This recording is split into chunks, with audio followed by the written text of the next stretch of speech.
The Hot Jobs Report. Wednesdays on AM 1420. WBSM.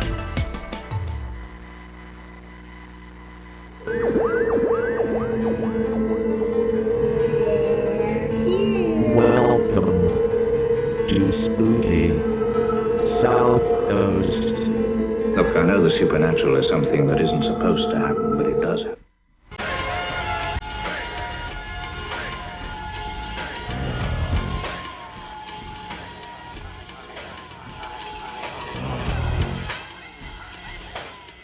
AM 1420. WBSM presents Spooky South Coast with your hosts Tim Weisberg and Matt Costa.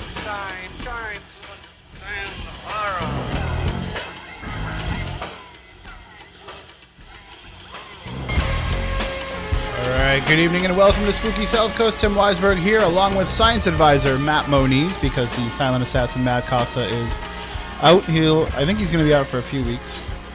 That's what he said. So it's going to just be you and I. He's got some things to do, which we may or may not talk about on the show. Hey, he deserves a vacation. Absolutely. He's the one that's here every week when we're out, gallivanting around with legend trips. He's the one who comes and makes sure that the show runs smoothly and makes sure that there's still a program on the air. And we commend him for that. So enjoy your well-deserved vacation, Matt Costa. It's not a paid vacation. I wish it was. I wish it could be. But I'm sure that you will have a good time away from the spooky studio for a while. But we'll still be here. We'll be bringing you the best in paranormal talk each and every Saturday night at this time or around this time. A little bit of a late start tonight due to some tech stuff going on here in the studio because we want to make sure that we have the optimum multimedia experience for you. We have Spooky TV at SpookySouthcoast.com. So if you go to our website, SpookySouthcoast.com, you can just click on the link for Spooky TV and watch what's going on in the studio and jump into the chat room as well. And over the last few weeks, I've turned over the director's chair of Spooky TV to my co-host Matt Moniz, and I put him into the chat room. Now the problem with that is I can't monitor what's going on in the chat room anymore. So you're able to do that. So you're the one who can kind of bring up any questions. But in order to make sure that we don't miss anything, I kind of wanted to have chat room over here too, so we would have the ability to kind of talk off the air, because I use that a lot to talk to our content director, Chris Balzano, without having to say anything over the air to him. So, I was trying to get that going over here. It's just not happening. So we'll work on that. We'll get it going. Because my phone can actually, this is what I realized, my phone can actually be a wireless hotspot and can actually power the wireless on this little netbook that I have over here. Well, you got to configure both of them first. Well, I have to pay for the service is the problem. It's like $15 a month. So make your donation to Spooky South Coast by go to PayPal and donate to Tim at SpookySouthcoast.com. That's the way to do it. But we're going to have a great show tonight. Our content director, Chris Balzano, who I mentioned a few minutes ago, he's going to join us throughout the course of the evening tonight. It's kind of like an overall total Balzano breakdown for the entire show. We haven't had a Balzano breakdown in a while, but now's our chance to do it because we're bringing in our content director, Christopher Balzano. Chris, thanks for joining us tonight. Oh, thank you for allowing me to break down. And you find that as we're getting older, it's just easier to break down. But I'm actually working with a sore neck. Was at the Sox game, I spent pretty much 4 consecutive hours with children on my shoulders, so I got a little crick in my neck. So how's the new park? Breaking down as we speak. How's the new park? Is it cool? Amazing. And it's completely enjoyable, and everyone was so ridiculously nice. I felt like you can't call this Fenway South and be this nice. You have to be a little rude and overcharge me for more things. Do you have any seats that face the wrong way? No, but I was in the lawn, and there's probably a 20-foot long, 10-foot high boundary or barrier, where I guess is where the bullpen bathrooms are. That you basically cut off like half the lawn. So no. So it's an ill-conceived thing, but there's this little bitty dip I found, and so I was able to have conversations with Jacoby Ellsbury, which is pretty cool. So. Yeah, and did he say that he plans on playing an entire season this year? He said that he was going to play and dedicate it to me. There you go. Nice. The conversations were more like, Ellsbury, you rock! And him waving. It wasn't really like that. Well, I think he should probably buy your new book, Picture Yourself Playing for the entire season. Yeah, or, curses and how to avoid them, which is a book yet to be written, but first chapter would be Jacoby Ellsbury. There might be a Jacoby Ellsbury chapter coming up in the new Dan Gordon, Mickey Bradley haunted baseball book. Who knows? There is, because there's something about that sleeve that, while my wife finds it extremely sexy, I'm kind of skeptical. Well, we're going to be talking about a variety of topics tonight, including some controversial stuff that's been happening. With Ghost Hunters International, it's always kind of looked at as the little brother to Ghost Hunters. It's kind of like the Providence to Ghost Hunters Boston, if that makes sense, or the Boston to Ghost Hunters New York, depending on your point of view and your perspective. But it definitely raised some controversy this week, Ghost Hunters International, with the bloodletting that went on during the episode. We'll get into all that a little bit later on. But I also want to talk, too, about this Reality Wanted website. And I extended invitations to our friend Tim Dennis from Darkness Radio, who actually, as far as I know, won the realitywanted.com contest to see who would be the new cast member of Ghost Hunters. And a good friend of ours, Jeanette, was also in the running. I believe she was in the top 4. So I extended both invitations to both of them to join us. Tim has a Darkness thing going on tonight with James Van Prague, so he's not sure that he's going to be able to join us, but he's going to try and make every effort to do so. And but we'll talk a little bit about that later on, because I'm a little skeptical about just how much of a chance you have of getting on a television show like Ghost Hunters, or particularly Ghost Hunters specifically, from a website called realitywanted.com. But we'll get into all that a little bit later on. But I think, before we do that, it might be a good idea if we get a little weird. And Chris, I was wondering if you want to get a little bit weird with us. I am on the weird bandwagon. All right, well, let's try it then. Hold on.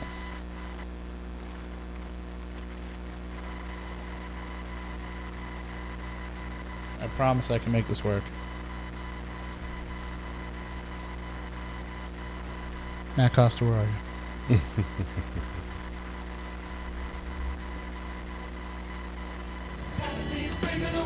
I feel so very weird.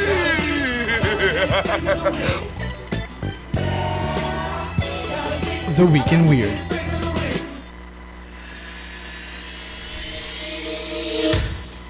Alright, this isn't particularly weird, but rule number 1 for running a radio show and trying to use your iPod for different segments and different cuts, make sure you turn the volume up all the way on the iPod. That's the trick. Alright, well, let's take a look at some of these stories from the Week in Weird, and what a weird week it was. Starting off with when Jack Froese, 32, died of a heart arrhythmia in 2011, he left behind a number of grieving friends and family members, but the BBC reports that several mysterious posthumous emails from his account have brought some happiness and closure to those who were closest to him. Last November, 5 months after his death, his childhood best friend Tim Art received an email from his account. And then, I guess later on, other members, his cousin Jimmy McGraw, also received a posthumous email from Froese warning him about an ankle injury that occurred after his cousin's death. So, this is something that we hear a lot about with phone calls. We hear about these phone calls that happen from loved ones from the other side. Now, these, of course, were emails, and that makes it a little bit more of a strange problem, because it's just things that are getting hung up in the internet.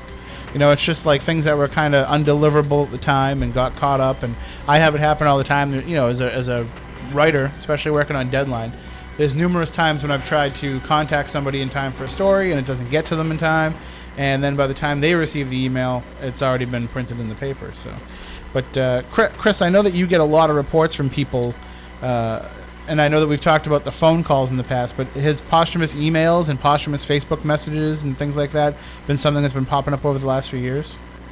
I think I've heard a lot of friend requests from the dead. Yep. That have come through, especially people who are not active, on Facebook all the time. Like someone dies, and then their friend requests and stuff that they put out there is still out there, and sometimes it takes there's a little glitch in the system. I know my wife actually had a person who friend requested her, and the day before she got the friend request, she found out she was dead. She had just died. It was a friend from high school, and then so there's a lot of that kind of thing. And then to the phone one, I guess we have to kind of put that in there too, because you and I had text issues today, and there's dropped call issues and things like that. Sometimes someone says to me, "Hey, did you call me?" I'm like, "Yeah, like 2 days ago. Well, I just got the missed call today. And so that kind of thing is still, happens and is still happening, although the phone call from the dead has previously really been almost the place of lore. And there was actually, probably about 3 years ago now, where there was actually a telephone call made that they were able to track and see that it was near a cell phone that actually did happen, when it happened, and it was from someone who had died in a plane, in a train accident. And that call had actually gotten through, and it was hours after the person would have died. So, with the technology we have, we think it's perfect. We think we live in this moment of this world where everything happens just in the moment, but there are those little glitches, and those glitches seem to kind of, often happen in a way that actually helps people, and so you wonder whether there's something actually stopping it, or whether it is just, technology run amok. Something like that happened to me. The day my mother died, I received a phone call, and it came out just as a weird unknown, and voice, basically, I would swear was my mother saying, "I'm all right, Matt." And then the phone call ended. The person that was standing on my deck with me watched all the blood drain out of my face. It's very... I mean, and was that uplifting for you, or was that more of sadness? I would definitely say it was more uplifting because of the quickness that it happened. Well, and that's what's interesting about these emails, and I kind of waited a little bit to get into some of the context of the emails, but with the first person who received it, his childhood best friend, it said that it was from this guy, Jack Froese, and it said the subject heading was, "I'm watching." And the text of the message said, "Did you hear me? I'm at your house. Clean your expletive-deleted attic." And Hart said that shortly before Froese's death, the two had a private conversation in Hart's attic, during which Froese teased him over the attic's messy state. It was just him and I up there. That's it. And then the cousin, Jimmy McGraw, as I mentioned, he had, was being warned about an ankle injury that had happened after Jimmy Froese had died. After Jack Froese had died. So these are actually communications that are about topics that happened after he had passed away, or that he would have only been the other person that had knowledge of. So it can't be a prankster.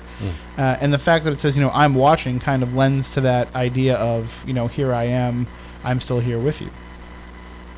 The weirdest report I got was from a woman who had called me up. She was in hysterics when she called me up, and she's what I call one of those the kind of person who calls and then regrets having called you and will not talk to you ever again. But she had called me to say that her brother had died in a car accident, and after the brother had passed, after the funeral, after everything, she went and there was a voice message on her answering machine. It was one of the old school, hit the button kind of one that said, "Hey, Linda," or whatever her name was, just wanted to tell you that Dylan, who is his 1-year-old nephew, Dylan's present is in the closet underneath all my stuff.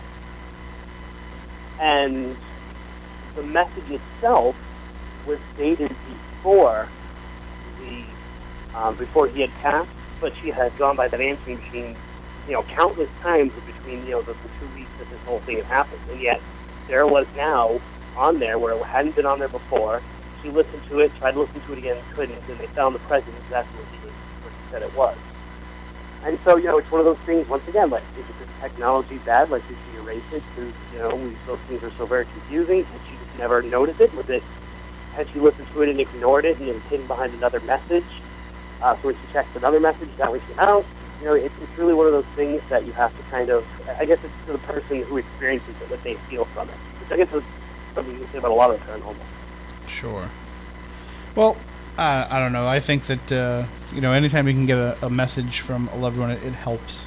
And if that's what people want to take away from it, then that's fine with me too. All right, moving forward, I want to skip the Lizzie Borden stuff for this week because it's very interesting. These new journals that were given to the Fall River Historical Society this week from Andrew Jackson Jennings, Lizzie Borden's attorney. They were given to the Fall River Historical Society by Jennings' grandson, who died last year. They'd actually been kept private for all these years, mainly because the family members didn't really want, to share this stuff with the public. But now that the Fall River Historical Society has it, they're sharing the information in these documents because a lot of it coincides with what's in the new book, Parallel Lives, written by curator Michael Martins and fellow curator Dennis A. Burnett, which is a monumental tome. It is just huge, and it really documents Lizzie Borden the person, not the legend, not the criminal that she's been accused of being, but who she was as a person, both before and after the murders. And so I actually contacted Mike Martins and asked him if he would come on with us tonight. He's a little held up tonight. He has a dinner party going on, he said, but he's going to join us on the 31st of March. So he will come on to talk about Parallel Lives and to talk about these journals as well. So it should be cool. Maybe we can even get him to bring them in. That'd be kind of cool, just to see them. But I don't know. I don't want to overstep my bounds. So we'll save the Lizzie Borden talk for that night. Chris, here's a story that comes from your neck of the woods, and this falls under the headline of Only Florida, which actually I was going to say a lot of stuff falls under that. You're going to say so. All right. Well, Fred Gwintert, 89, from Orlando. It's been a quarter century, making the 21st 7-foot long. All right, hold on. Let me start over here. Again, only in Florida would it be written this way as well. Anyway, this guy Fred Gwintert, he's 89. He's from Orlando. He started making an Egyptian pharaoh's sarcophagus for himself. He crafted the casket by teaching himself expert carpentry skills from scratch and studying ancient Egyptian designs through secondhand textbooks, painted in the royal colors of the ancient pharaohs. He plans to be placed into this macabre labor of love when his number's up. It's been a great hobby that I've almost finished, he said. I do have one last wish before I'm placed into the box, that everyone make sure I'm dead before they close it. So he said his lifelong fascination with ancient Egypt stems from being born in 1922, the year Howard Carter discovered King Tut's tomb. The retired Florida postal worker says he had the full support of his wife in his unique endeavor. So, again, only Florida, Chris. Would a man spend all that time, all those years of his life dedicated to making himself an Egyptian sarcophagus? Well, they have all those new shows now about, what happens when the apocalypse comes, and they have the hoarders and the now bunkers show.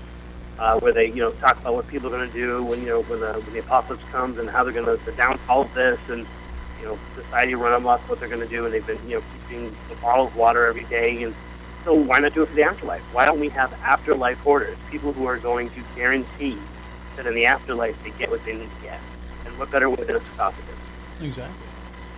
Tonight on TLC, it's Afterlife Hoarders. You can take it with you. Hosted by Chris Balzano. I don't do my lame announcer voice enough on this program. I'm going to start doing that more often. Especially saying my name in your lame ass. Christopher Balzano. I'll make sure I pronounce it wrong.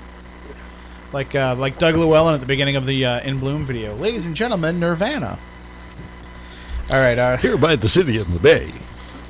I always used to do that when somebody would ask me, like, do you have a radio voice? I'd be like, it's 97 degrees here in beautiful downtown Los Angeles. And they'd be like, you really do that on the air? I said, well, no, because they'd probably take me off the air. And we don't live in Los Angeles. Well, that's true, too. But our last story for the Week in Weird for this week is, this one is really a little disturbing. We make a lot of jokes here during the Week in Weird segment. That's kind of the idea, to have a little fun with some of these stories, but this is pretty serious stuff. 2 schoolgirls committed suicide in an attempt to travel through time, possibly inspired by popular TV shows, according to state-owned newspaper China Daily. The case brings the issue of time travel-centered television shows back into the spotlight in China, which recently implemented a ban on these types of shows during the primetime hours between 7 and 9 p.m., according to the paper. China Daily reported that the girls, both 5th graders, drowned themselves in a pool and left behind a suicide note that suggests that they were hoping to become time travelers after death. One of the girls allegedly wrote that she had dreams of traveling back to the Qing Dynasty, I'm not sure, and of visiting outer space. The other may have had another motive. She said she was worried about telling her parents that she had lost the remote control to their garage and their home. China Daily didn't name the TV series that may have influenced the girls to commit suicide, but notes that popular shows in the country often incorporate time travel into their storylines. The plot lines typically involve the death of a character who then goes on to travel to ancient times. According to an informal survey by the newspaper in Southeast China, 14 out of 16 elementary school students think time travel is possible, the Wall Street Journal reported. I can't even get 14 out of 16 people in this country to agree to watch a time travel movie. The survey reportedly did not ask if students believe time travel is possible only after death. Just a bizarre story, first of all, that the fact that time travel stories are so popular in China to begin with, that shocks me alone. But now we have these stories about school children committing death so that they can become time travelers. And this kind of leads into what I want to talk about tonight, is that and this goes beyond just the paranormal, but we'll kind of keep a paranormal focus on it. How much of what people see on TV actually does influence them to do these things in their lives? Well, not necessarily just the bad things. What about the good things it influences? We'll take, for example, say Star Trek. Without that impetus, where would we be now? In terms of certain technologies like cell phones and other, but that's your iPad. You're talking about something that's coming from a completely different side of the coin. But you're dealing with the television media. It has its pros and cons. To me, there's a difference between inspiration, okay. Inspiration is inspiration. Whether it inspires you to invent something or inspires you to take your life, it makes no difference. It's still inspiring you to do something. But to the average rational person viewing this show. And Chris, of course, feel free to jump in at any time. But to the average person watching a television program, they're watching it and they're saying, traveling through space, becoming an astronaut, inventing, two-way communication like this, to boldly go where no man goes gone before. These all sound like good ideas. And Star Trek is what gave me the idea to do this good idea. The common rational person says, killing myself to travel through time. Bad idea. I don't think I will do what the TV show has done. One word for you. Jackass. Remember that television show? Again, the people who do it, though, aren't... The people who know, okay, this is a bad idea, I'm not going to do it, don't do it. Well, that's why they have all these disclaimers on the front end. But the people who do think that it's a bad idea, the people who think that it's a good idea and decide to try to copy it are people that probably would have done something bad otherwise had it not been Jackass that influenced them. There's something wrong in the wiring. And what's to say that these girls wouldn't have committed suicide because of something else later on? And that's my point, is we're saying we're blaming it on this television show, and it's not really necessarily the television show's fault. I remember when 9/11 happened, and so many songs were banned on the radio because of certain content that was within the context of the song. One of my favorite songs of all time by the Gap Band, "You Dropped a Bomb on Me." Cool song. You could not hear it on the radio post 9/11. It was banned from the radio. And so therefore, I can't imagine there are people who are sitting at home, thinking, gee, I really don't like the government, and I really do want to take a stand. How can I take a stand? I know. Let me turn on Fun 107 and see what's playing on the Back in the Day Cafe. You dropped a bomb on me. Great idea.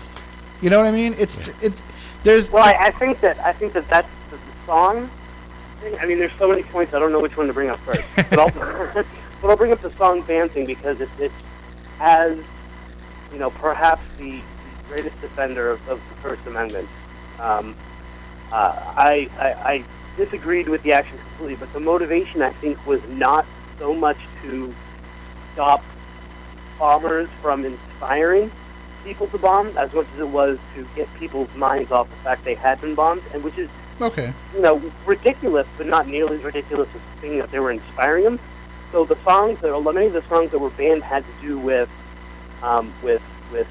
America in a negative light, or one of my favorite songs, "Enema," was banned because it talks about how part of the United States system just is destroyed and we should just do it anyway so that we can restart. So it was more of like ones that had that kind of content as opposed to, we're trying to stop you from bombing. Sure. So, but I think that, and I want to get into this a heck of a lot more when we talk about the Ghost Hunters International thing. But I want to address the Chinese schoolgirls and the difference behind it. So if you look at like the Heaven's Gate cult, for example, and you could say that those people committed suicide. They didn't commit suicide because they thought that they wanted to die. They committed suicide for a, however misguided reason. They thought that that was going to give them something. So these Chinese girls weren't like typical, teenagers who were depressed, who were sad, and who were like, we're going to take our lives. They genuinely thought this was causing transformation in them. Now, does that mean that they're mentally unstable? Completely. I'm pretty sure the article that I read didn't have their actual ages on it, but they were fairly young in what you would call the spectrum of potential suicides from teenagers. I don't even think they were teenagers. 5th grade, so that would have put them somewhere around, 11? It does say 5th grade? Okay. So, I mean, we're talking about people who don't have the same kind of thought process as an adult. And so to be inundated, and this is not like one show in China that does this. This is a theme that runs through a lot of manga, that runs through a lot of television shows there, a lot of fantasy things there, a cultural thing that happens there. Cornelius Fogg didn't have to kill himself to travel through time. People can Google that name later if they forget. Oh, fans of this show know. Oh, I was going to say, I know at least one person listening knows it. But these girls specifically thought that their death would lead to this, and so you can't view it as a typical suicide. And a 5th grader, so someone who's 11, 12 years old, in a culture that we can't fully understand, I don't think we can fully realize or appreciate the impact that a show like that might have on them. Well, I want to throw out the phone numbers: 508-996-0500, 1-877-996-1420. If you want to call in at any point during the show, you can also email us, spookycrew@spookysouthcoast.com, or jump in the chat room at spookytv at spookysouthcoast.com. And if you need that information during the course of the program, it's right up there on the front page of spookysouthcoast.com as well. But you had mentioned, you want to... we want to apply this to the Ghost Hunters International incident and what happened. So let me kind of give people a rundown if they aren't sure what happened. I know some people, in the field do not watch these shows on principle. Other people may have just missed it and it's in their DVR. They haven't watched it yet. But Ghost Hunters International, of course, is an offshoot of Ghost Hunters. This group goes around the world and explores the ghostly legends of various other countries and cultures. So in this particular episode, they were checking out some Mayan ruins in Belize, and the client, Pedro, had told them that he had gone there and conducted some bloodletting ceremonies to try to stir up the activity. And so Barry Fitzgerald, the lead investigator of GHI, a good friend of the show, he decided that maybe they should recreate that. And it led to some controversy on the team. Chris Williams decided that she didn't want any part of this, and she walked away, and Susan Slaughter volunteered to actually be the person to undergo this. The fact that there was some controversy about it on the show, some discussion amongst the team about whether or not it was a good idea, I thought was a balanced approach to doing it. Now, there's a lot of argument of whose idea was it really? Was it really the idea of Barry Fitzgerald as the lead investigator, or was it some producer off camera that was saying, yeah, that'll be good. That'll be good for ratings. That's up for debate. I can say that in the conversations that I've had with Barry and what we know about Barry, he's pretty innovative in some of his investigative approaches, and he's always willing to try to think out of the box to try to get results and to try to get evidence. So there's the possibility that the idea did come from Barry, and there's also the possibility that this is a good way to get some controversy generated, to get some attention and exposure to GHI. So the real issue came, I guess, when the episode aired. Chris Williams took to Twitter and started defending her position, and she actually called the whole thing expletive deleted stupid. And then that responded to that caused some responses to her on Twitter, including one from a fan that said, "I can't believe this. She is really stupid and begging for attention. This just makes me dislike her more." And then Chris Williams retweeted that out to her almost 100,000 followers. She has about 96,000 followers. So the fact that it's not just the idea that it happened on the show, but it caused this rift in the team, and now they're still publicly railing against each other, that's what's generated a lot of the public-faced controversy of this. The real issue here is that Chris coming out against the bloodletting, Jason Hawes, who tweeted his support of Chris's opinion and said that it's just, it's not a good idea to do this because he's worried about kids trying what they see at home. And a lot of the critics are worried about this because of the whole phenomena going on with teenagers these days of cutting, where they're intentionally hurting themselves with razor blades and other sharp objects. I don't know.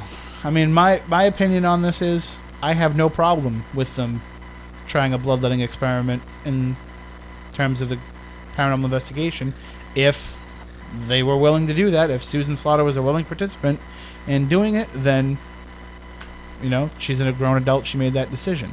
Now, if you want to get into the discussion about whether or not it should have been televised and played to an audience, hey, look, Ghost Hunters International comes on at 9 o'clock at night on a school night when you would expect that there's a larger portion of adults watching than there is kids and teenagers. I understand that the younger crowd does like these shows. And you do have on demand. And iTunes, they can get it off iTunes, they can get it online. There's plenty of ways that they can see it. I understand all that. But I will also say this phenomena of cutting has probably been portrayed more on shows like Law and Order and some of these, 90210 teenager CW type shows, way more than it's been put on paranormal programming. Sure. And it's you don't get the same type of ire and controversy raised up by that. So, to me, it's kind of you can't have it both ways.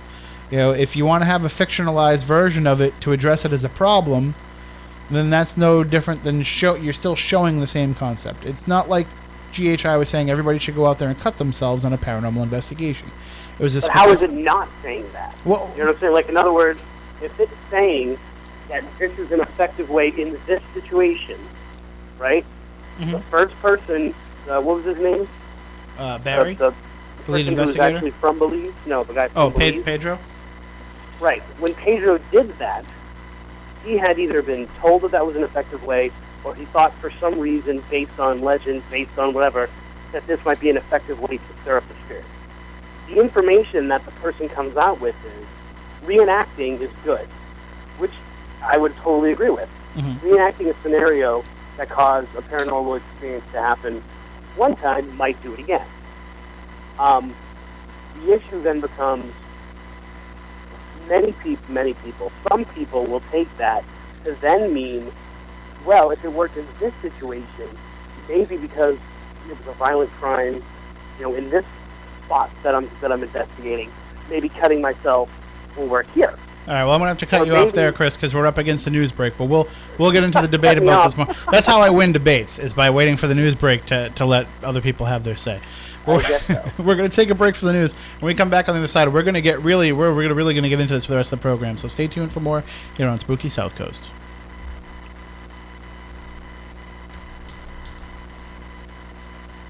When news creates debates, when there's more than one side to the story, talk about it on AM 1420 WBSM.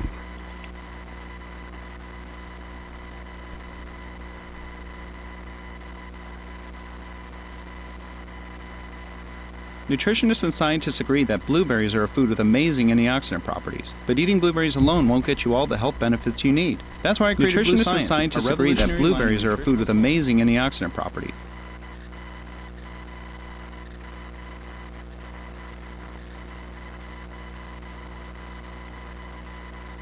Nutritionists and scientists agree that blueberries are a food with amazing antioxidant properties, but eating blueberries alone won't get you all the health benefits you need. That's why I created Blue Science, a revolutionary line of nutritional supplements that combines the best of blueberries, blueberry extracts, and other special plant extracts. One capsule of Blue Science First with local news, talk, and sports. This is WBSM New Bedford, AM 1420, WBSM, a Cumulus station.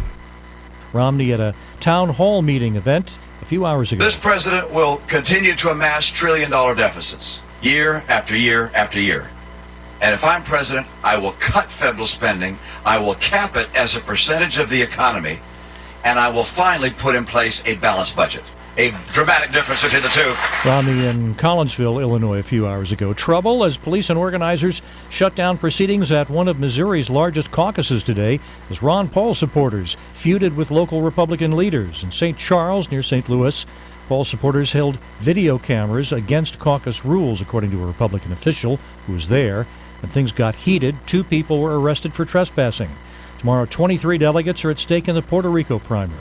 Touting his experience as a small business owner, Nevada's Mustang Ranch brothel owner, Lance Gilman, is running for Story County Commissioner. You're listening to ABC News.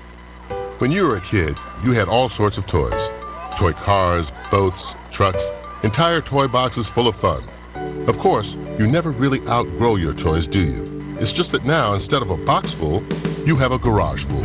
Cars, trucks, boats, motorcycles, ATVs, and more. As you get older, your love of toys just gets stronger. So protect those toys the best way possible by switching to Allstate. An Allstate agent can help do the switching, paperwork, bundle all your policies together, and even find you a bunch of discounts. So if you love your toys, make sure you protect your toys by making one call to an Allstate agent. Protect all your toys with Allstate. Find an agent near you at allstate.com today. Subject to terms, conditions, and availability. Allstate Property and Casualty Insurance Company and Allstate Fire and Casualty Insurance Company and their affiliates, Northbrook, Illinois. Dollar for dollar, nobody protects you like Allstate.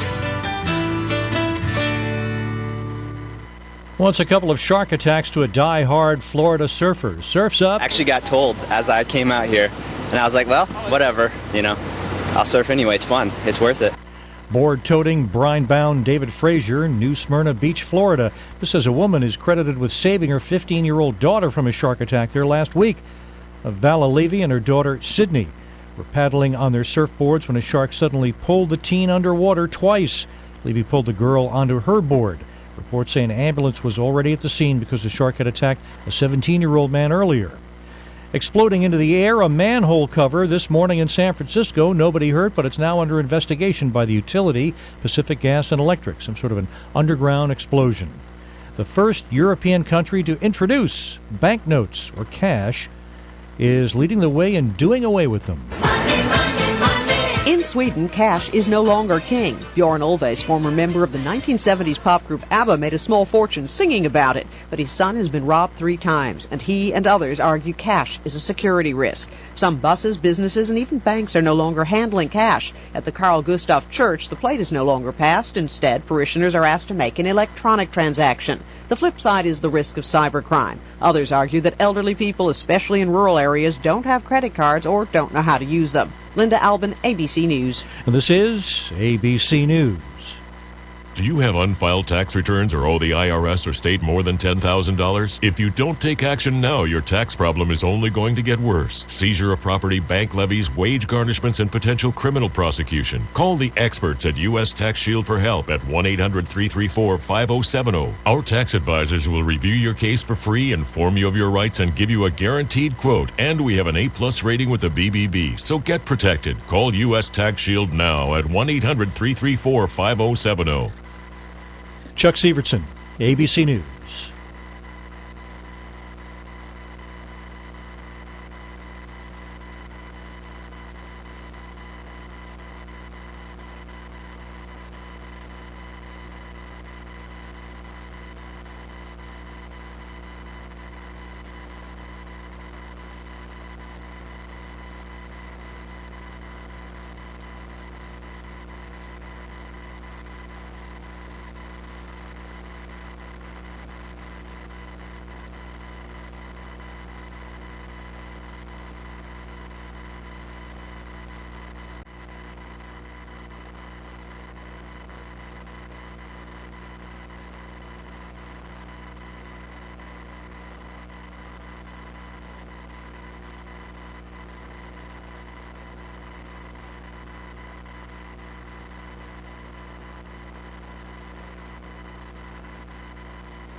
This is Jack Peterson with the latest featured animals up for adoption at the Forever Paws Animal Shelter at 300 Linwood Street in Fall River.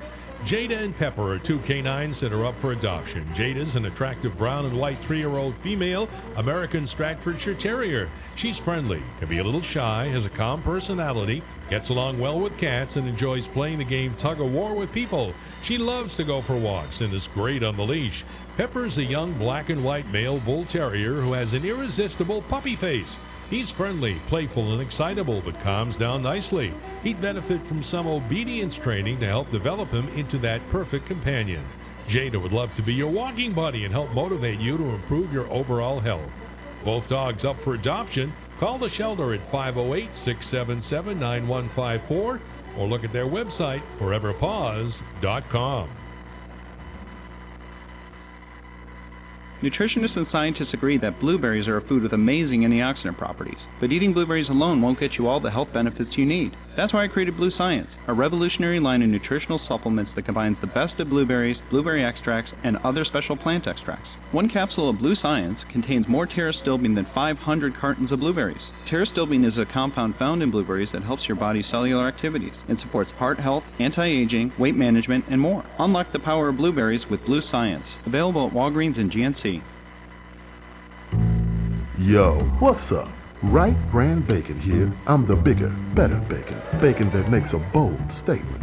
We're talking major slices of thick, meaty bacon. I'm so big you could serve me to the presidents on Mount Rushmore. When I'm on the grill sizzling, I smell so incredible, it attracts guys faster than a half-price bikini car wash. I'm so tender. Right Brand Bacon. Bigger, better bacon. Find out more at biggerbetterbacon.com. O'Reilly. Go green and get clean with the new Eagle One EnviroShine at O'Reilly Auto Parts. Pick up your choice of EnviroShine wheel cleaner, tire shine, or car wash for only $3.99 each. They're environmentally safe, non-toxic, biodegradable, and free of harsh solvents. Better for your vehicle and better for the environment. O'Reilly Auto Parts. Better parts, better prices every day. O'Reilly Auto Parts.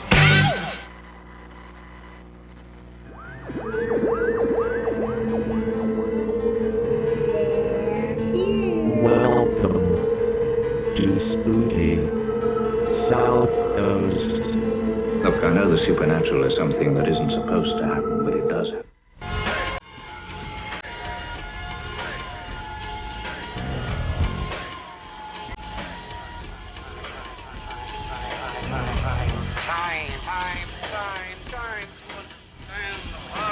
AM 1420 WBSM presents Spooky South Coast with your hosts Tim Weisberg and Matt Costa.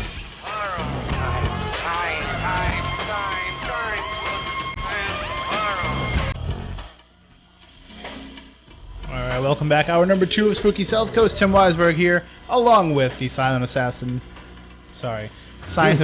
Matt Moniz. Oh, so many years of him being here all the time. It's okay. He was such a stalwart. Yes, he was here every week for so many years, and now with his new job, he's not here at the start of the show, so sometimes I have to start the show, and now he's taking a break, so Moniz and I are going to be handling the technical stuff, and it just takes a lot of getting used to. But I am Tim Weisberg. He is the science advisor, Matt Moniz. The silent assassin, Matt Costa, is off for a while, so we are talking about the paranormal, which we do each and every Saturday night here, but in particular tonight, we're talking about the influence of what happened on this week's episode of Ghost Hunters International. And we have on the phone, we have Christopher Balzano, who's the content director for Spooky South Coast. And basically, he's just, he's the guy that keeps this thing rolling. He's the one who makes sure that we actually continue to do the program and not all get lost and go off on side trips. And otherwise, who knows where we'd be without our rock, Chris Balzano, joining us. But he's helping us break down this whole idea of this bloodletting that happened on this episode of Ghost Hunters International while investigating some Mayan ruins. They recreated this bloodletting ritual, and it's caused a lot of controversy about whether or not paranormal investigators or even kids that are watching this are now going to think that it's okay to do this same type of procedure in their own investigations. And Chris, I know that you ran up against the news break there when you were talking before. I don't want to make it seem like I was trying to use the clock to my advantage. So I'll let you continue making your point. I really did just turn around. I was like, holy crap, it's 10:58. So because the conversation was rolling so well. But we were talking before that. What were you saying before that? Well, I just think that, there are so many people out there that have a desperate need to experience paranormal. And so if something proves right in one situation, they might make the leap and think that is an excellent way to go about it.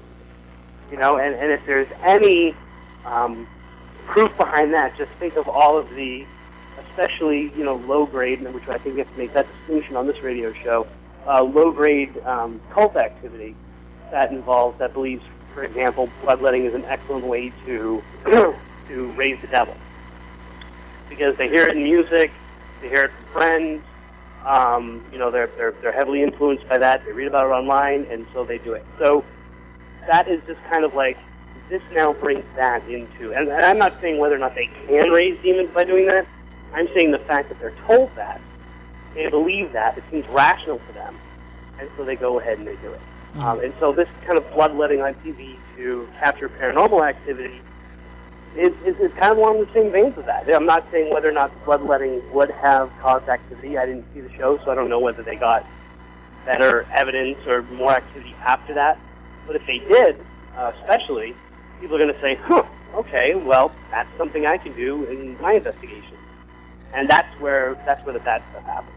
That is the kind of influence that I think media can have.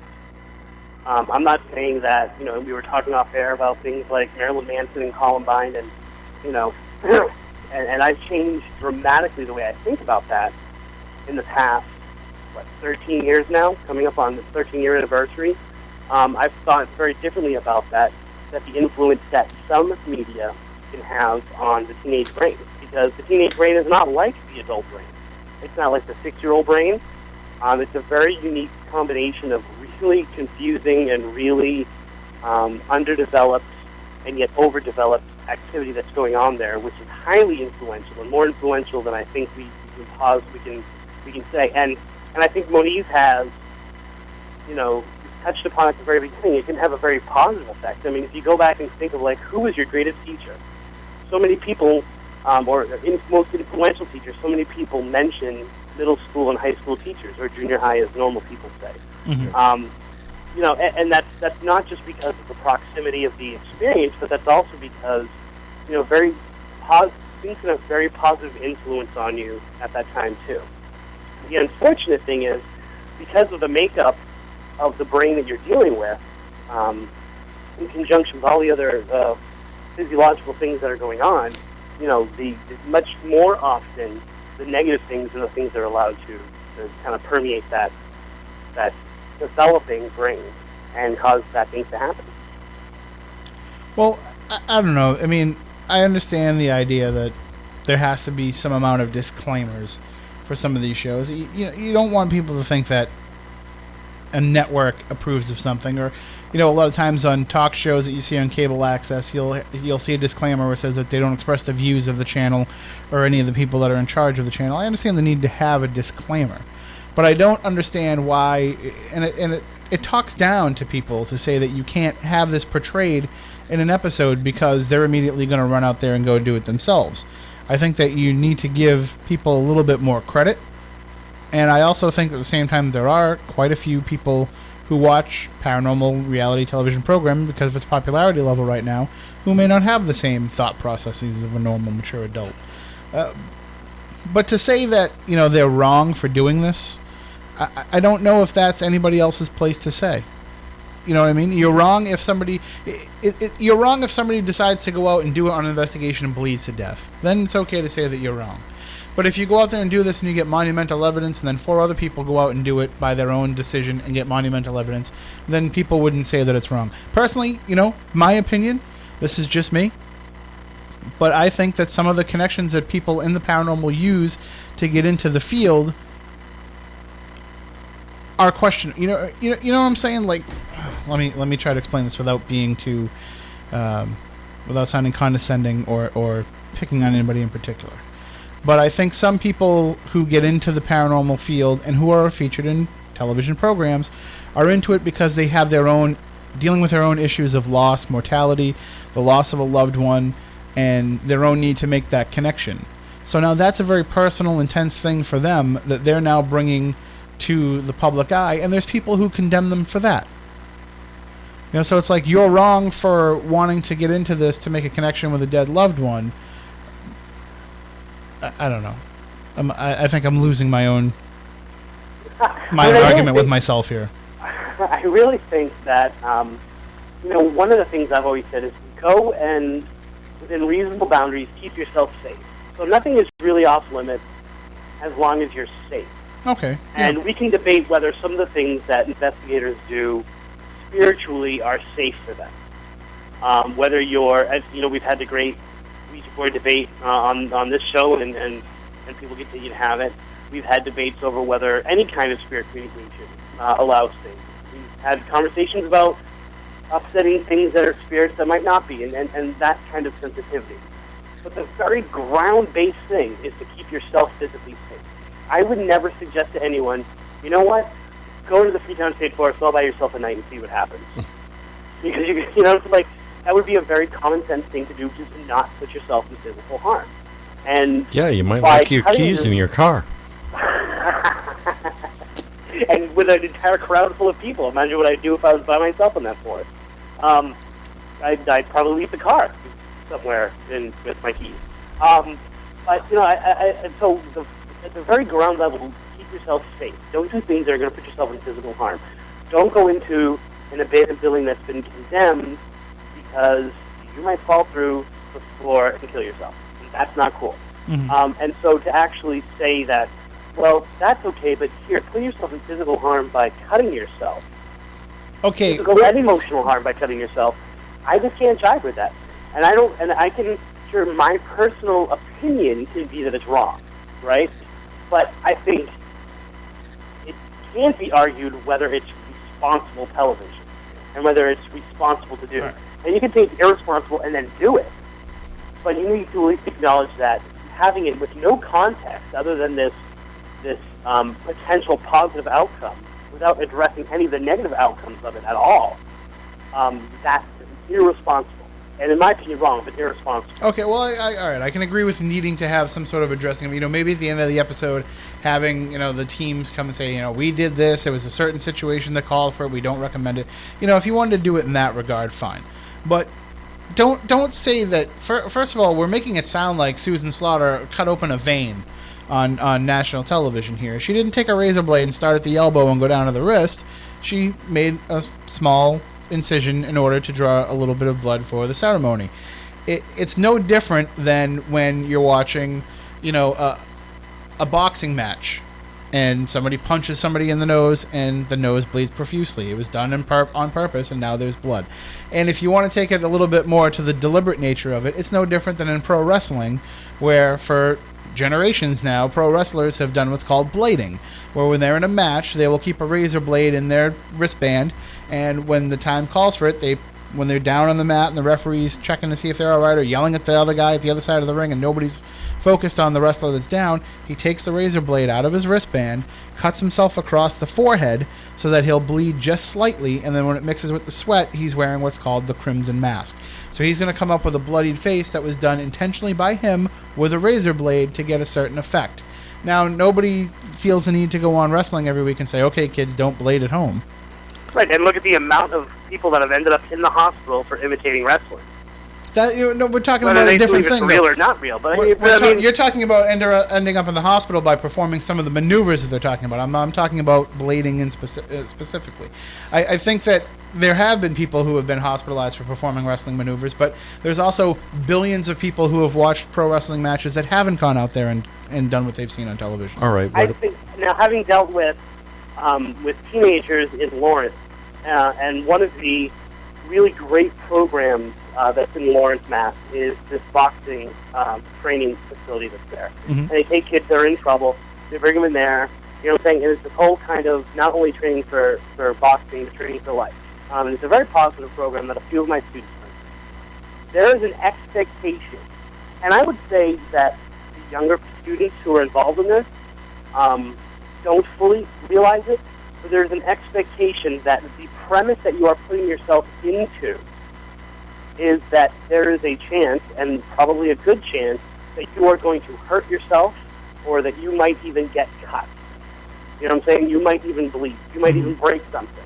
There's an expectation of that because the context of the event itself is set up in such a way that your intention is to physically harm someone and them to physically harm you. So there's an expectation going in. And, P.S., most of those situations have to be signed out by a parent. Whether that's responsible or not, we did debate that. When you are watching something on television which does not have the context of hurting oneself, and you see someone intentionally harming themselves to get a positive result for something, that is, I think, dramatically different than someone who enters into an agreement or enters into a situation knowing that the situation itself is inherently violent. Okay, well, what about when you watch television programs and people do, the Blood Brothers? There's a deliberate act of cutting that is supposed to have a positive effect at the end. And that's been seen on television. And now we do spit these days because of the post-AIDS era. How many times was that done on old westerns and other things, and people... Whoa, see, now you're talking about a different era when we weren't all just a bunch of pussies that couldn't watch what we wanted to watch on TV. See, there's the difference now. Yeah, I dropped the P word on WPSN, but that's... and also, that kind of goes to my point, too. 10 years ago... People saying here, hockey. 15 years ago, I could probably have said that word on the radio without any kind of fear of repercussion. Now, I can't. Because we live in basically what's been a wussified society. All right, now you have to be careful of everything that you say. You have to be politically correct at all times. I don't want to defend Rush Limbaugh for what happened to him recently because he's an idiot and he opens up his mouth and he just says things, and he says things on purpose to try to generate controversy. But the things that he says on the radio now that get people so up in arms, when he was saying them on the radio 15, 20 years ago, nobody cared. They just said, oh, yeah, he's a jerk, I don't listen to him. But now it generates national headlines because we do live in what has become the most sensitive society that I can ever remember hearing about. I mean, we always talk about English sensibilities, not wanting to offend English sensibilities. We talk about the rude French. We talk about all these other cultures, but it's all just a reflection of how we're just a bunch of wusses now. Well, I think in terms of the youth, and even other people, you're also so plugged into what is not your family structure that the media has a greater influence. And by the media, that extends to everything in terms of, what you might be getting on the computer or on your phone, or, the times that I am with students during the day is the only time that they're not unplugged. And we have to create rules so that they don't plug it. Mm-hmm. And so to think that we can fully protect them without looking at what they're doing and the relationship what they're doing to what they're seeing other people do, I mean, that's common sense. If someone does something and it's cool, you're going to do it. You know what I'm saying? The majority of people, most people in this world lead lives of quiet desperation. They want to be followers. And if they see positive things happening for people that go with the crowd, if they see positive things happening for people who wear headbands, tell me when that went back in style. I haven't the slightest idea. My kids all love wearing headbands and their socks pulled up to their knees, right? They see one person do it, socially acceptable, they do it because they want to be accepted. An extension of that is seeing something desirable on TV, on the internet, right, and repeating that to get the desired effect. I can't buy into that. Part of the reason why we need to protect more is because we're not doing a really good job, and this has nothing to do with Paranormal. We're not doing a good job of giving them the right foundation in the first place. Mm-hmm. So people who say that it's stupidity that teenagers do this and young adults do this, people who say that it's, who cares if that happens? There's some people in the chat room who are saying, who really cares whether some people that would do that kind of thing do it anyway. If you're not giving, it's like saying to a student, all right, go do trigonometry, but I haven't taught you how to add yet. Yeah. You're not giving them a strong enough foundation for one reason or another, and therefore they're able to be influenced heavily. Well, and there's the difference. Hold on, there's the difference in what we're talking about too, because you're talking about having that strong foundation, and I'm talking about an era where we could get away with this stuff. Well, where did that foundation come from? It came from our parents. Yeah, because people we had two parents in the home today. That's another part of the problem. And they were able to. And maybe I'm a little bit spoiled because I grew up in a two-family. I grew up in a two-parent family. And I lived in a two-family a couple times, but I grew up in a two-parent family where my parents were always there. We were almost sheltered, probably to a fault to some degree. We didn't go outside a lot on our own when we were younger, and we were taken care of, and maybe to the point where we were a little bit coddled. And now, I live in my family now. My son's being raised in a two-parent family where, he's the main focus of our lives, and we're there every step of the way and trying to raise him the way we were raised. So maybe I take that for granted that it doesn't happen for every kid that way. But also, it's almost like we kind of use that as an excuse. Well, I have to work, and I'm the only parent in this family, so, I can't be there to watch Ghost Hunters with my kid to see what he's watching. hey, I watch things that I wasn't supposed to watch by going up in my room and watching it. And if my parents came into the room, I flipped the channel. So even the best degree of parenting isn't going to deter them from doing that. Well, most of the parenting today is they leave it up to what I call the socialized daycare system. Sorry, Chris, the school system, and they left those parenting skills to the teachers. And the teachers, and I give you great kudos for this, Chris. It takes a lot to teach kids, especially today. And these teachers, no matter what they do, they get a double-edged knife. They do this, they're cut one way. They try and do something else, they're cut the other way. And the responsibility actually does belong in the parents. But am I wrong, Chris? Do you have to walk that fine line? Yeah, I mean, and the unfortunate thing with me is that I've crossed that too much. Yeah. Sometimes I have to double back and be like, "Hey, listen, this is what the situation that went on." And it was a misunderstanding based on them not understanding A, B, and C. But I mean, I listen. I see it even in kids. My son had a sleepover. He had 5 of his best friends over. Right?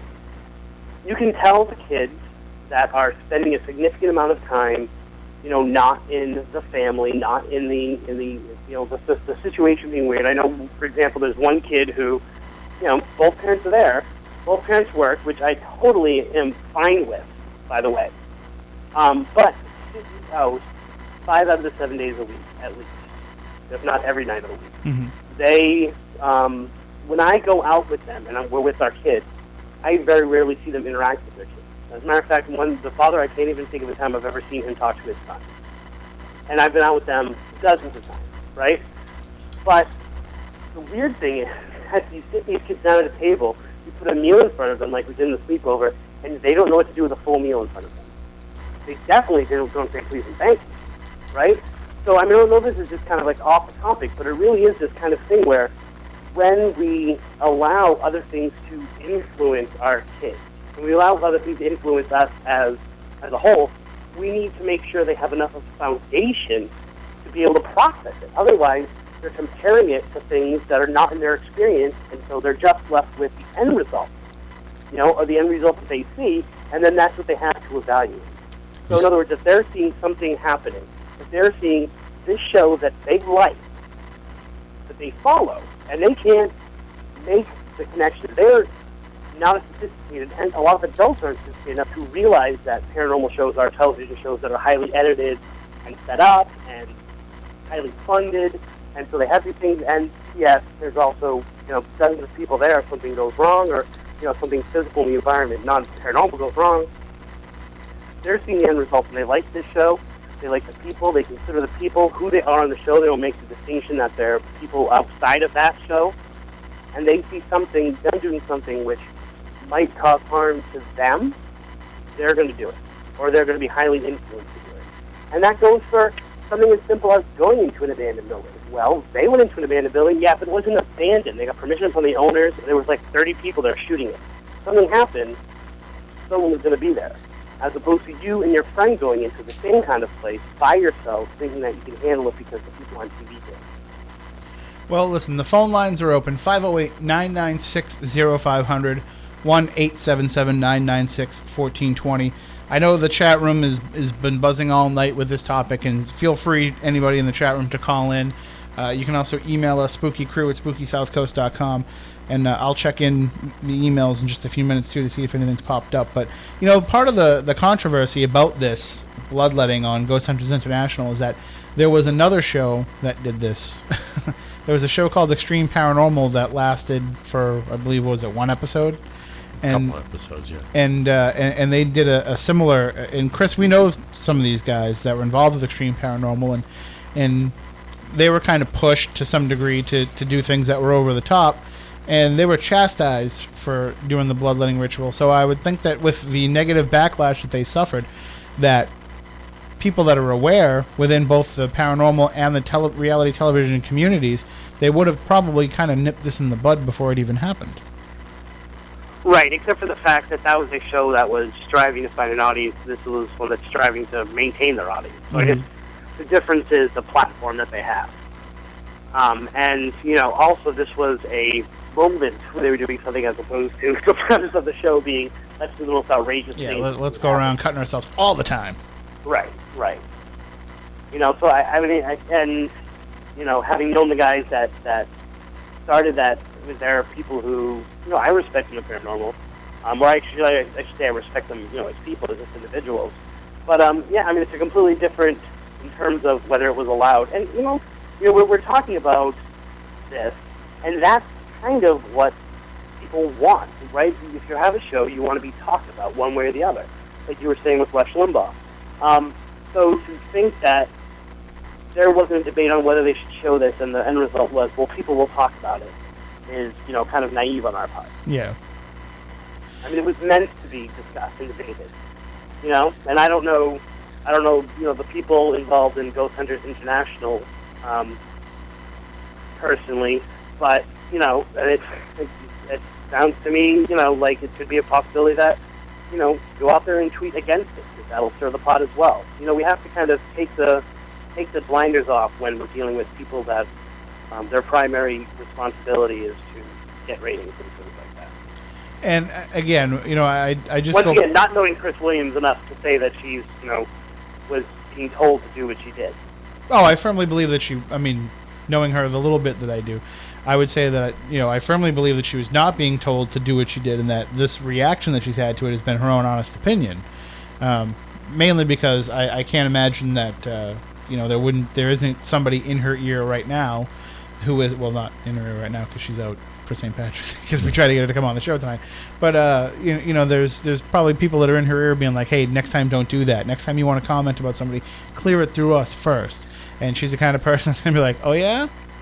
And, well, I know Chris actually very well. Yeah, and I can say that, yeah, she definitely speaks her mind, and nobody's going to be able to tell her to do something like that. She was do it all on her own. But the point here is, at least overall here, is that we're putting, you know, the weight.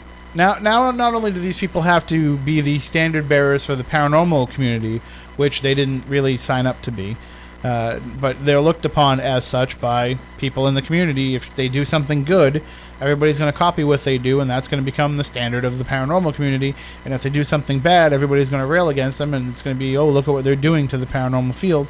So they've not only now are they stuck with that responsibility, but now we're adding on the other responsibility of, oh, and by the way, you're also responsible for the actions of every single idiot that watches your program. Again, I bring up the television show Jackass. But it's a different animal. I understand, but the liability is still the same. Yeah, zero. Right. But you still get the blame, whether you were actually liable or not. But and again, Jackass being completely different, because the stuff that they put themselves into was to intentionally be harmed. You know, that was kind of the whole point of the show. Some people can make the same argument about paranormal investigations. From the beginning, from the minute that you step into a supposedly haunted location, it doesn't have anything to do with cutting yourself open as part of a ceremony. But there have been people that have been physically assaulted. I know that. I personally had it happen. I watched it happen to you. You know, okay? So you can't say it doesn't happen in the paranormal arena. Mm-hmm. We know it does. Okay? But I don't know. To me, it's just like you're saying, okay, you know, we want you to go and we want you to do this, but we also want to have a. Oh, good. All my text messages from earlier today, Chris, just started coming through. So. Text from the dead. Yeah, there we go. But I just think there's something that's, I don't want to say two-faced, but kind of almost. What's the word I'm looking for? Not disingenuous, but kind of, you know, there's a dichotomy that exists with somebody coming out and blasting the Ghost Hunters International crew for allowing this to happen, and then they go out and do whatever they do on their investigations, you know, especially like Jason Hawes coming out and being against it. You know, I'm sure there's been plenty of other stuff that they've done on Ghost Hunters proper where people have railed against that. Now, he's got some kind of influence with Pilgrim Films, I would assume, and he's got some degree of leverage in how things are presented. So why not say, hey, I understand he's probably not involved in the day-to-day operations of what happens on the other show, but why not say, hey, just if we have another one of these moments, let's put up a disclaimer. Let's do something where we say, this is a particularly intense episode, that type of thing. At least then it gets some of the flack off you, and doesn't. Well, open you up I know for a lot of the attacks. shows, don't they have like the person standing in front of a camera saying stuff that's going on with the investigation? So I can assume that Ghost Hunters International has the same thing. Yeah. I mean, that's your perfect opportunity to be like, right there, say something about it. So was something not said about the fact that they were cutting themselves open, or cutting? Well, they cutting did herself it within open? they did it within the context of having it be the debate, chronicling the debate amongst the team as it was happening. There was no kind of off camera, off to the side, directly to the camera moment where somebody's like, hey, we don't really advocate this, but it's going to work for us in this particular night.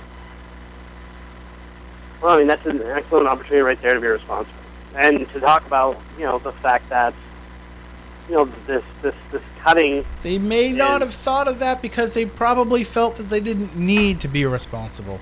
They probably felt that they didn't have to tell people that because it is stupid to go into a paranormal investigation and cut yourself randomly. In this particular instance, it was tied into something. I'm not going to go into the Lizzie Borden Bed and Breakfast and chop Monize's head off with an axe because it got a pretty good reaction the first time that it happened. Right, but who's to say that someone who's not as well developed and as well grounded as you doesn't think that going into a place and, hey, you know what? Let me sacrifice an animal. Because animal sacrifices happened here. Let me cut myself because cutting happened here. There was something play that happened here. And, P.S., I saw it on TV and it worked. Yeah. Well, I think what happens is, in the overarching theme here is that somebody sees something on TV and has a messed up reason in their head for doing it and blames the television show to take the deflection off themselves. And then all of a sudden TV is responsible for all the ills of society. And just like Ozzy's responsible for all the teen suicides for his song Suicide Solution. Or Judas Priest for playing, putting backwards messages in their song, because when you play the song in reverse and it sounds like it's saying, "Hey mom, my chair is broken," well, obviously that means you should go out and kill yourself. Yeah. Well, I think that you have to at least hope that both Ozzy Osbourne and Judas Priest could take a step back and see the influence of their music. So not whether or not what their intended thing was. So in other words, you're assuming that an Eminem is a great example for me. Okay, what about Ford? Why didn't Henry Ford go back and look and reconsider his idea, because all of the drunk drivers that would eventually happen? Well, because his intention was not to drink a lot and then drive. His intention was to create something, and then someone took it, steps down the road, an outside influence, an outside thing, and applied it to it. The same thing here. And I don't think that. I'm sure if Henry Ford could go back and say, seatbelts, rear view mirrors, lights, those are all things I should have put on my cars at the very beginning. I'm sure he would do that. I'm sure, what I'm saying? So it's not as fringe as someone trying to interpret what they're seeing. Make the distinction between reality and what they perceive as reality. And to think that everyone is equipped to do that is not right, because the people who are the demographics of Ozzy Osbourne, now granted, we're all older, we're probably still listening. I can guarantee you I worked out to Judas Priest today. But that doesn't mean that when I was 16, I wasn't listening to those lyrics and they were sparking something. I'm not listening to Eminem and saying, yeah, I really don't like gay people. They are really responsible for this, that. It makes the artist thinks that their audience is more sophisticated than it is, and especially seeing some of these dangerous things are geared towards demographics that are physically and emotionally and hormonally incapable of processing them the right way. It does create a dangerous situation.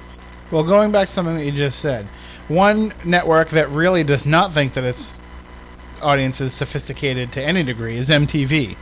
And I was seeing in the chat room on SpookySouthCoast.com some of the comments going by, and I saw a mention of 16 and Pregnant, Jersey Shore. Here are shows that basically portray a lifestyle of just being just an overwhelming moron and putting yourself in stupid situations every day for the entertainment of America.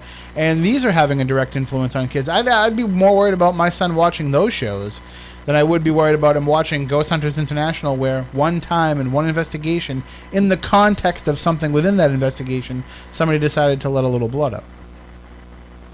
Yeah, I would agree with that.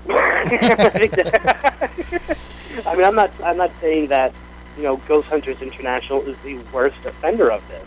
Although, once again, you're talking about appealing to or showing something to people who might be, uber sensitive at that time in their life to attempting something like that as well, and to not be able to process the rationale for why they are doing it, to only look at the action, and that's the dangerous part, because when there is no cause and effect shown,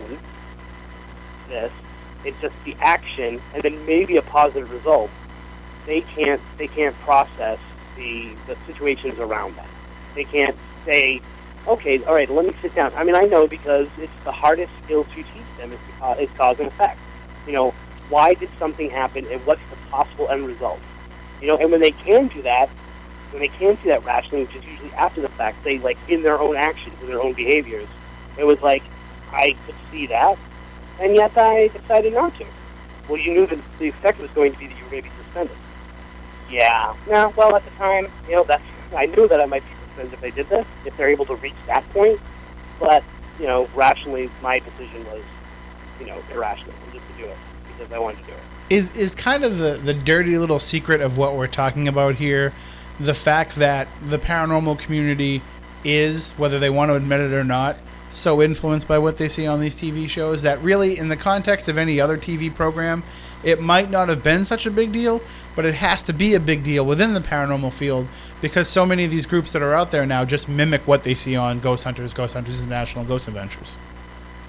I think that's totally an element to it, because these people, like you said, they are hailed as the inventive and creative force behind what people should be doing in the paranormal field. And so to see them doing something, things are mimicked like that. And so many times we get asked, and we've had that debate before, so I'm not sure how they don't open up that can of worms, but, well, why does the investigator do that? Or what's the reason behind that? And they can't say, they just mimic the action. Well, if they see it on TV, it has to be true. Or it has to be viable, at least. It has to be a good way to do something. Especially because, once again, you are shown a positive outcome to something that... You are shown one potential outcome to something that has multiple potential outcomes. You're shown one. That one is generally positive, and so therefore all the other ones are not able to be rationalized to a degree. And one of the real, problems with it is the fact that everybody is trying to get so many people in the paranormal community, will say, is trying to get themselves positioned to be the next Ghost Hunters, the next Ghost Hunters International, the next Ghost Adventures. So they're going to see what happened on this show and say, okay, I'm going to one-up that now. And so we're going to see a lot of people making pilots where, they're crucifying members of their groups to try and get a rise out of somebody. And that's kind of one other thing that I want to talk about before we run out of time tonight, Chris, while we have you, is this reality website, this realitywanted.com website. It's been around for a few years now, and what it is, it's supposedly a casting call to try to get people involved with these reality shows. And it works. I mean, I can understand producers wanting to use it when somebody is looking to cast a show where, you're looking for people who are into motorcycles, and you're going to do a show about motorcycle fanatics. So let's put it out there. Who's a motorcycle fanatic? Put yourself on there. Let's see what the public reaction is to some of these people. But to some degree, it's also just nothing but a stupid popularity contest. No different than vote for your favorite potential ghost hunter, and we're going to pick them during the live episode of Ghost Hunters, and they're going to get a chance to be on the show from now on. Remember that reality thing that I put myself into just as a test? Mm-hmm. Yeah. I got all the way up into, the top rounds, and it did. It was actually crazy in a certain sense, because I just did it as an experiment, and people were, were picking me and other people just because of the way we looked or what we had done. Well, that's the thing. In other television or radio, not what we had done in work. Well, I would even be not so sure about how much they knew about your background and your involvement, because on a lot of these websites, all you see is a photo, and it's up to you to actually click into the photo and find out more about the person. A lot of times people are just like, oh yeah, that guy looks all right. Oh yeah, I'd like to see that guy on TV. They look at you and they're like, oh, this guy looks like he's pretty nuts. Let's put him up there. Yeah. And that's what it is. And I think with this website, I mean, first of all, let's not fool ourselves, okay? Whoever's going to be the new investigator on Ghost Adventures, it's going to pass through the people that are already involved. The production company, Pilgrim Films, and of course Jason Hawes, who's the person who runs the team. Ghost Hunters. Yeah. You say Ghost Adventures. Ghost Hunters, right. Sorry, I'm sorry. It's late and I had a lot of corned beef earlier, so as you'll find out on the ride home. So the point here is that, there's a hierarchy involved of how the show works. And no matter who gets the most popular votes on a website, it still has to work for the producers, work for the talent, work for the people involved with making the show. So it just seems weird to me that it would become such a part of people's daily lives. I got to be the top person on this website. Now, congratulations to our friend Tim Dennis. He is the person that made it to the top as far as I know. He was in the lead the last time that I checked before it closed out. But does that guarantee him a shot at Ghost Hunters of being on the show? Probably not. But it means that maybe some producers are looking at him and saying, now look, there's this guy's popular. This guy's got an audience. And take a look at him. He's an interesting guy. He's got an interesting background. Maybe we can find something that's a fit for him. So there is that possibility. But people are going on this website and supposedly backstabbing each other and pulling dirty tricks to get themselves into the lead and to do this and to... I mean, and that's what this has become, Chris. It's become just a high school popularity contest. Well, I mean, it's also mimicking what people have been taught for the past, 13 at least years about how to conduct yourself on a reality show, which is immediately form alliances and backstab, as opposed to play things out. I'm not saying that's a bad way to go through life. I'm just saying, it's not surprising that same kind of technique or that same kind of methodology would then extend itself to trying to get on the reality show to begin with. Well, I mean, I would never say to anybody, hey, you're wasting your time if it's something that they want to try out and do, but it's just, you have to understand kind of how the business works, and there's not a lot of easy way ins, and this seems like an easy way in. Well, I got myself on this website and I was a popular choice. So people need to be more aware of that. And everybody knows, if you really want to get yourself involved in the paranormal television show, cut yourself on an investigation, right? That's how you're going to do it. Well, next time you're going to have to go even further. So, I said it jokingly, but who's the next thing where someone's going to, well, you know what? Kill me, bring me back to life, but kill me in this place and let me see if I can, as a spirit for 5 minutes, communicate with what might be here. And however silly that sounds, Flatliners. Exactly, that's what I used as the example, flatliners. Who's, and are we going to be having a conversation 5 years from now? We're like, well, you know what? There was a doctor there, and what are we supposed to do if people think that they can't do it without a doctor there? Do we really have to, for the 1% of the population that doesn't know you're not supposed to kill yourself? Are we supposed to, make some kind of, accommodation for them? The accommodations that we're giving people are becoming more extreme because the things people are doing to entertain them and to influence them are becoming more extreme. So, however much it may seem as if we're becoming a wuss society, we're becoming a wuss society because the opposite end of that is also happening. So if you're talking about a show like, 16 and Pregnant, was it before or after 16 and Pregnant that the girls in Gloucester made their pregnancy pact? Because I'd be interested to know whether that was potentially influenced by something like that. So it's not like these things aren't getting more extreme, which is why we have to make sure that our guard is up even more. Yeah, and the point of a show like Jersey Shore was to show you what a bunch of boobs these people really are, and how you really shouldn't, live your life like that, and instead it's led to a bunch of people being like, that's how I'm going to live my life. Contributing to the dumbing down of America. The level of sophistication is not there. You know, if people are thinking that, you know, as a group, people are not very intelligent. You know, individuals are smart, a group is not. No. Well, unless it's the spooky South Coast listeners.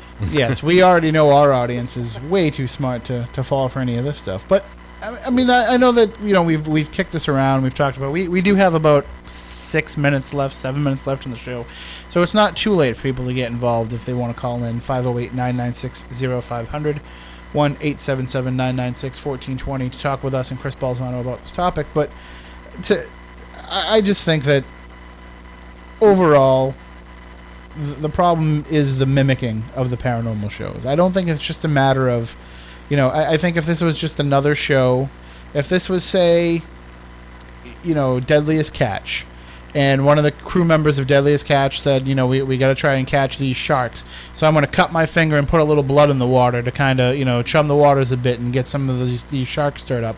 I don't think anybody would be railing against it. But because it's a ghost show, and because people who watch ghost shows often imitate ghost shows, it becomes more of an issue.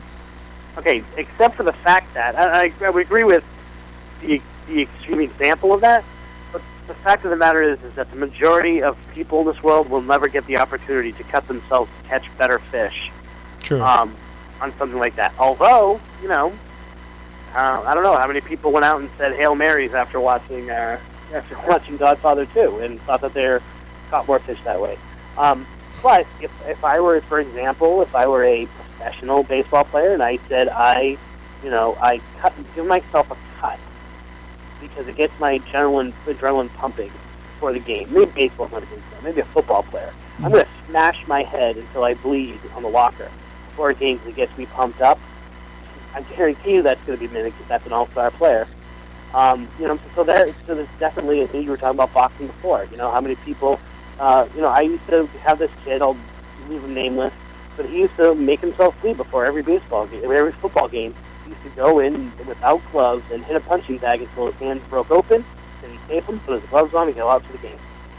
Because he associated those things, and he thought that his own bloodletting fueled who he was, and he was a great player, too. He's someone who I tried to mimic, except for the blood parts, because blood freaks me out. But so I think that it's not just a ghost thing, but it's the accessibility of it. I think if someone sees that happening to someone in an activity that they can do, that they can readily do, then they're more likely, and you know, to mimic it than something that, you know, completely abstracts them, like catching, you know, crabs. Which also, other thing. When you put it that way, it's more about Jersey Shore than anything. But I mean, but for some people, you know, maybe that does work. You know, so maybe that is how they do. And we're also looking at it as saying, you know, we're looking at bloodletting from a Western point of view too. That it is a bad thing. I mean, maybe it wasn't. You know, maybe there was a reason why the Mayans did it. Was that explored at all in the show? Whole other topic. I don't know. I didn't watch enough. Once again, another opportunity for responsibility that was left open. You know. Well, the only other real reason for bloodletting is, you know, to cure ails. Yes. Yeah. Theodoric of York, medieval barber. Yes. Yes. There's only one way. Was that an effective way? I know people did it, and people had, you know, big beliefs in it, and leeches and things like that. Well, did those things actually work for them? Certain things it can, and believe it or not, leeches are still used today in medical arenas. Or when you're lonely. Well, that's what's getting you off, fine. But no, they use medical leeches, and they actually use medical maggots and stuff in today's medicine. And bloodletting, we call it transfusion today, but you know. But there's also points where they do drain out some of the blood to allow more platelets to be regrown because there's something wrong with the platelets that are in the person's body. Changing the oil. Basically, that's what you're doing, yeah. Well, we're about out of time for this week's show, but if you have any comments or thoughts on this, of course, you can post it up on our Facebook page. You can also email us, spookycrew@spookysouthcoast.com, and definitely, if you have some thoughts on the matter, you can send it to us, and when we get the news segment going on the website, we'll start posting some of the responses up there, because this is something that's really affecting the paranormal community and really getting some debate going. And I'd be interested to see, if the next time something slightly controversial like this does happen, Chris, if they do talk about those disclaimers that we were mentioning earlier in the show. Or at least giving a stronger context, brother. Exactly. All right, well, we are just about out of time now. Next week, we're going to be talking about voodoo, right? That's on the docket. That's what I'm hoping. We've got an invitation for someone who practices voodoo to come on. They said they will. We had to change things around because of the start time of the Bruins game. Yes. So I just have to confirm that they're still going to be able to come on, and then we'll roll. I have to actually confirm that we can come on before the Bruins game. I'm sure we can. Our program director, Pete Braley, has been out of town for a few days. He's on his way back, so we'll check with him. But we'll find out for sure. And if it is the case, the Bruins are on at, I believe, 9 o'clock. So we'll probably be on from like 6 to 8:30, 7 to 8:30, something along those lines. So just stay tuned to SpookySouthcoast.com, and we'll have all the information for you about when it's going to be, because it sounds like a very exciting show. It's a topic we haven't really covered a lot, and I'm looking forward to it. And then, of course, we've got the whole spring ahead of us when the baseball season starts, and that's going to start shifting us around a bit. A lot of there's usually at least 2 or 3 7 o'clock games on Saturday nights throughout each month of the baseball season. So you'll have to just keep tuning in. If the Red Sox are on and they're on at 7 o'clock, chances are we'll be on right up against them. Although some nights we come in here and it's 11:45 and they're in the 14th inning, and that's when, like, you know what? I think we're just going to call it a night. But hey, well, you know what? I got my at the game today. I got my magnet, which is now hanging up on my desk, so I'll be able to. There you go. I'll be able to clear it as much as possible. So. There you go. All right. Well, we will say goodbye for this week, but we will be back next week. Talking about voodoo or some other topic related to the paranormal. And remember, you can always get all the archives of the show on YouTube. You can see all the video archives, and of course all the podcasts are always available from wherever you may find your podcasts. And you can also get the Stitcher app, where you can download the show directly on your phone. You can listen to it without having to sync or download or any of that kind of stuff. You can just get it right there streaming on your phone. And if you sign up for Stitcher, download it, and enter Spooky SC as to where you've heard about the show, then you will be entered for a chance to win $100. So if you haven't gotten the Stitcher app yet, Chris, you can try and get that $100. Yeah, I'll go for that. All right. So that about does it for this week. Until next week, for Matt Costa, for Matt Moniz, for Chris Balzano, and for everybody involved in producing this program, we want you all to stay spooktacular.